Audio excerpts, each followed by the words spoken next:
Good morning, Savva from Savva Talk Spurs here. I hope everybody is well and looking forward to the weekend. It is Friday, and thank the Lord, whoever you believe in. If you don't believe in anyone, if you believe in the football gods, thank God to the football gods that transfer window is over. You don't need to ask me what I think of the window. I'm going to tell you anyway. I'm just really happy. It feels like a massive weight off shoulders that is now it. That's our squad until January at least. That is what we've got to go with for the FA Cup, for the League Cup, for the Champions League and the League. What have we done? Have we done enough? Who knows? We'll find out. Let me break it down for you. This is my overall feeling on the window. I would give it, I'm not really one for rating windows, but I will. For me, this has been a 5 out of 10. This has been no more, no less. And I will tell you why. First of all, I think when fans are rating windows, they forget that they've got to rate the outgoings as well as the incomings. So I'll break it down like this. And first of all, good morning to you all. And thank you for all the likes, all the subscribes. We are 96 away from the 2K. So if we could get there, that would be really, really helpful. So why am I scoring it a 5 out of 10? Let's look at the incomings first. For me, I feel that every fan and his dog at the beginning of the window said, we need a top-class centre-back. Didn't happen. We need a top-class right wing-back. Didn't happen. We need creativity in the midfield. Didn't happen. Now, there's lots of arguments to this, right? Well, that's what we wanted, but what did Conte want? What did Paratici want? I'm sorry, but from having a look at how Conte's teams always play, he always has someone in that midfield that can control a game, that can score goals, that can create. Now, whether that's a playmaker or a deep line playmaker, he always has someone, i.e. Barella, Brozovic, Fabregas, Pirlo, Pogba. He always has someone that does it. So to not have anyone in the Tottenham squad that can do that baffles me. Right wing back, we went cheap. We went really cheap with Jed Spence. It seems a bit strange. Was he wanted by the club? Was he wanted by Conte? He's not ready for the Premier League, apparently. Lots of different things. Again, it just seems very Spursy that we just didn't really push the boat out. Centre half, it was almost like we half attempted Bastoni without putting in an offer. And then after that, we gave up and went, all right, let's get Longley on loan. He's not even started a game for us above Davis and Sanchez. This worries me greatly. So I don't think we've done anything there. The positives, Perisic is breath of fresh air. You watch Perisic play and his standard compared to 90% in our team, you just see the levels. When we big up players like Royal and Sessegnon and Davis and Dyer and Sanchez and Højbjerg, watch Perisic with a football at his feet, his touch, his control, how he beats a man, his crossing, his passing. It's just levels above those types of players. And that's the level of play you need to be buying in. Basuma, again, I was excited by this at the beginning of the window.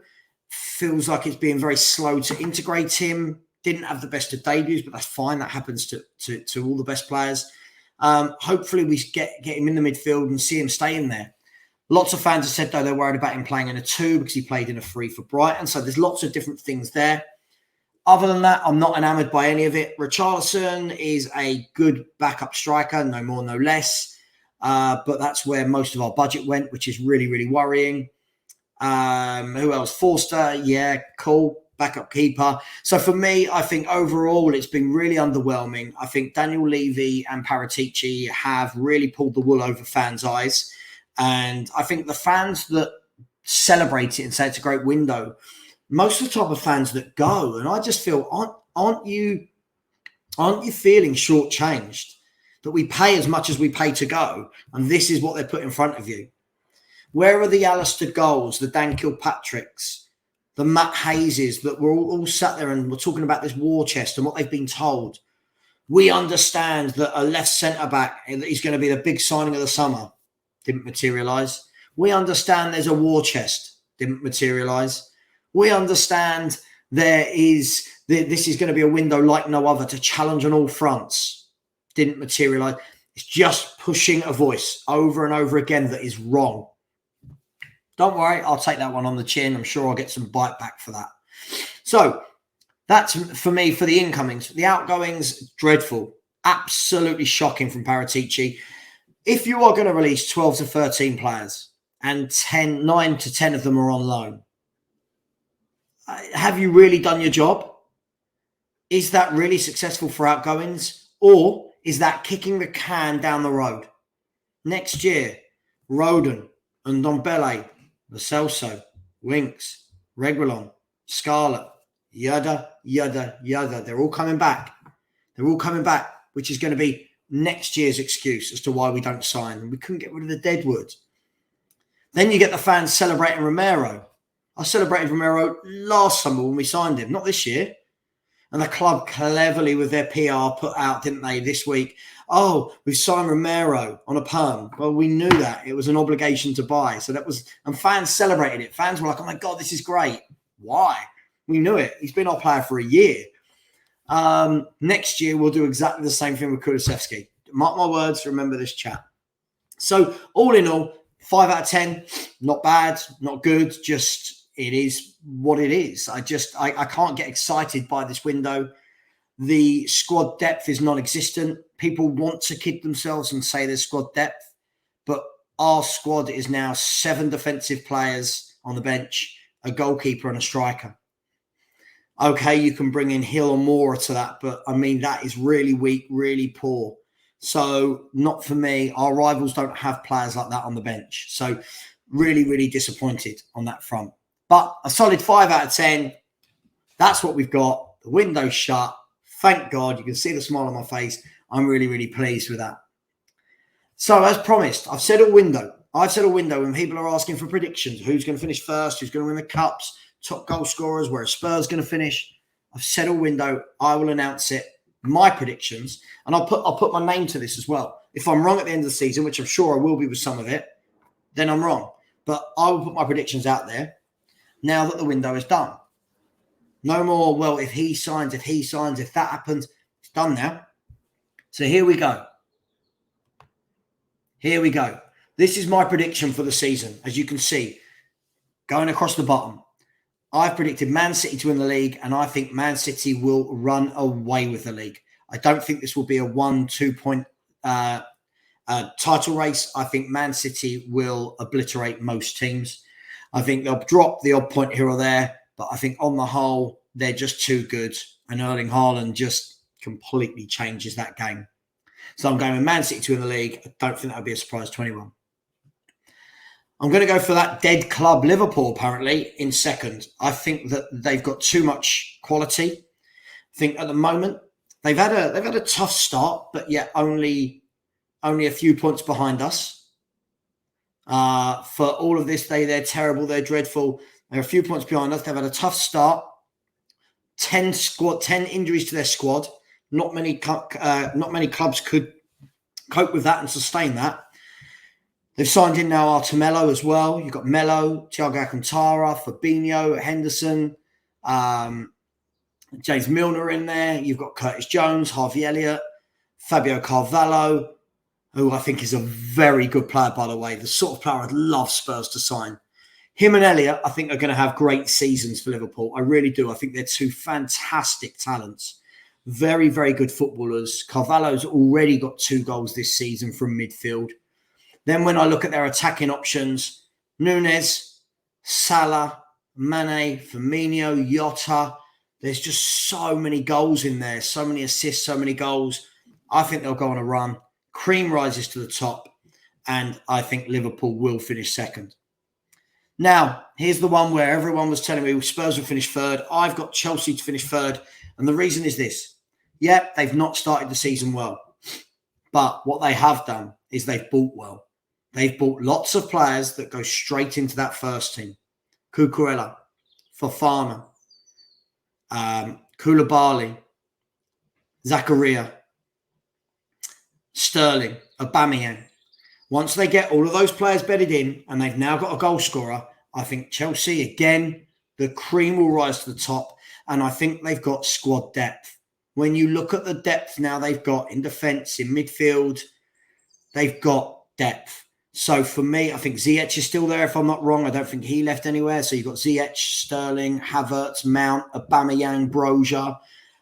Then in midfield, what you've got? Zakaria, Kante, Kovacic, Jorginho, Ruben Loftus-Cheek.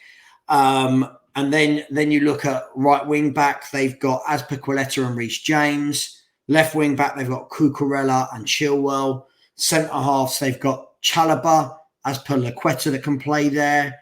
They've got Thiago Silva, Fofana, Koulibaly. I just feel like it's a deep squad and the cream will rise. Then you've got Tottenham. I think we will be fourth, but I think between fourth, fifth, and sixth, and even third, to be honest, I think is going to be really, really close. Really, really close. I've maintained all window. I think we'll definitely get top four. And the reason for that is Kane, Son, and Kulusevski will score and assist enough goals to get us there. Do I think we're good to watch? I absolutely don't. I don't like this style of play at all. Will we get better as a team? I really hope so, because I find us really tough to watch on the eye. But we're devastating on counter-attacks. And I think against 90% of teams in this league, we will pick them apart with Kane, Son, and Kulusevski on the break. Our turnovers are very good, so I think we will be comfortable there. Now, I've gone for Man United in fifth. I think Man United, when all said and done, have got a good manager and have brought in 5 or 6. I think 5, who is it? Malacia, Martinez, Ericsson, Casemiro, and Anthony. 5 very good players. They've not signed any squad player. They've signed 5 players that go straight into the 11 and make them a lot stronger. Already, they've just bounced back from 2 defeats with 3 in a row. I think they'll be up there. I think a lot of people wrote them off. Too many fans wrote off Liverpool, wrote off Chelsea, wrote off Man United, wrote off Arsenal. It's what Spurs fans do. It's a coping mechanism because we don't win things. We write everyone else off. So I think Man United will finish 5th. And then I think Arsenal will finish 6th. I think Arsenal play a lovely brand of football. We can't knock that. They really do. Their undoing for me will be if Jesus gets injured, have they got a goal scorer in behind? Is Nketiah good enough? So I think that will be their downfall, will be their squad size. Equally, which will be our downfall. I do think between Chelsea, Spurs, Man U and Arsenal, though, there will only be a few points in it. I don't think there's going to be this great chasm of points between each of those clubs. So there you have it. That's my top 6 prediction. I will post that live on my YouTube channel so that no one can say I've flip-flopped. This is my prediction for the season. League Cup and FA Cup. I've gone with City to win the League Cup and I've gone with Chelsea to win the FA Cup. The reason being, League Cup, I think City just know how to win, don't they? They've got a deep squad, good players. They can drop Erling Haaland. They can put in an Alvarez who scores goals for fun. They can drop a Mahrez and bring in a Grealish. They can drop in a Foden, a De Bruyne and bring in a Gundogan. On and on and on, on and on and on. I think they'll win it, and I think look, anyone can win the FA Cup, but I think Chelsea will. I think Chelsea didn't win a trophy last year. They never normally go 2 years without winning a trophy. I think they will win it. They got to the final last year. I think they'll win the FA Cup. I think they've got a good squad, as I said, and I think Tuchel will turn it around. Look, if Tuchel doesn't turn it around, my worry is who will go there? Who do we think will go to Chelsea? Poch? Maybe? Just putting it out there. And then the Golden Boot. If anyone says it other than Erling Haaland, then you're having a laugh. I know everyone wants to say Harry Kane. People will say Mo Salah. This boy is, and he is a boy, he's 22. This boy is different gravy. He's unlike anything I have ever seen before. Pace, power, movement, right foot, left foot. He's just sublime. He's one of the best forwards I've ever seen at that age, if not the best at that age. For pure goals, power. Honestly, I've not seen anything like this lad before in all my 39, 40 years of living on this earth. Erling Haaland. My player of the year. Apologies. It's going to be Erling Haaland for every reason I just said. I think he's going to break all sorts of records. This is if he stays fit, by the way. just a beast of a player. I think he will be player of the year. I think already people will be looking and going, God, is anyone going to beat him to player of the year? 2 hat-tricks in 2 games, 9 goals in 5. I just can't see anyone handling him. All of those fans out there, are you going to admit you're wrong? The physicality of the Premier League and the defenders over here, he don't care. He's better than all of them. And then young player of the year. Guess what? I've gone for Erling Haaland again. I truly believe Haaland will do the clean sweep. I think he'll win the league. I think he'll win the Golden Boot. Player of the year, young player of the year. I just think he's sensational. That was the best signing of the summer. Hands down, doesn't matter who bought who else. That was the best signing of the summer. That will ensure City stay at the top. And that is my predictions for the 2022-2023 season. As always, please like, please subscribe. We're on that race to 2K. We're just under 100 to go. So please smash that like button, smash that subscribe button. Thank you for all your for all of your time. Thank you for all of your super chats, all of your comments. It really is good. I really enjoy it. Please remember, be nice to every Spurs channel. Every Spurs channel is doing their own thing. Be nice to every YouTuber. Be nice to people in the chats. Much love.